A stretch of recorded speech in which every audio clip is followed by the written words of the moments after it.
Pinag-aral kayo, inayos kayo, tapos ngayon mag-aasawa kayo ng maaga?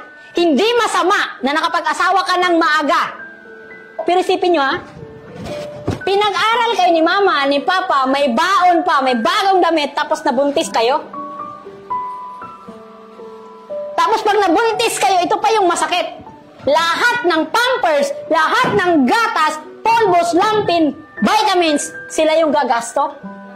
Nasaktan na sila kasi yung pangarap niya sa inyo na wala na. Ngayon gagastuhan niya pa kayo. Kaya hiling ko lang kung mag-asawa kayo ng maaga na pag pinag-aaral kayo, bumukod kayo. Kasi hindi kasalanan ng nanay at tatay nyo na mag-asawa kayo ng maaga. Kasi hindi sila yung magpakasarap. Kalain ninyo. Pumapasok kayo, disweldo kayo. May baon kayo, Lunes hanggang Biyernes. May bagong sapatos, hindi man lahat bago, pero maaliwalas yung suot ninyo. Pero ang pinakamasakit, pag nag-asawa kayo ng maaga, hala, Mang, gatas ni baby. Pang, wala na ipulbo si baby. Mang, sa yung pampers. Uy, mahiya ka naman, ikaw ang nagpakasarap, sila ang magpakahirap. Mag-isip kayo. At ang higit sa lahat, bakit niyo dinadamay yung anak ninyo sa hirap or sa what? Sa desisyon na meron kayo. Bakit? Pag wala kayong pera, nag-asawa kayo ng maaga, kung hindi kayo mayaman, sinong mahihirapan? Number one is yung mama at papa ninyo. Alangan naman wala silang konsensya, pabayaan kayo. Tapos sabihin nyo pa sila yung may kasalanan. At ang higit sa lahat ng nakakaawa, yung bata. Akalain mo dahil walang gatas, kulang yung pera, pati pampers, nagka-rashes na. Sobrang payat ng bata kasi yung gatas na daw.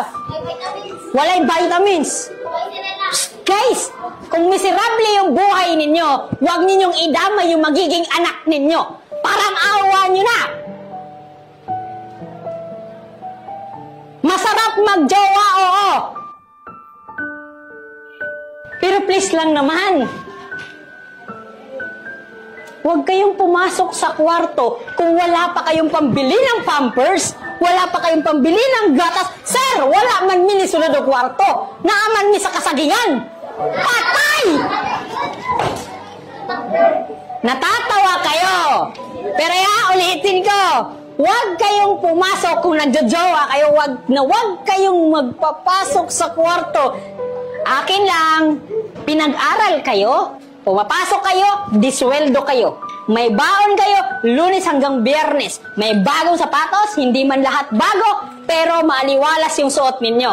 Inayos kayo, tapos ngayon mag-aasawa kayo ng maaga. Kung magjowa kayo, bahala kayo. Walang problema. Pero wag lang po sana napapasok ng kwarto or kailangan na kahit papano may matatanggal sa mga damit ninyo. Kasi bakit? Mahalang? Gatas! Gatas ang pampers!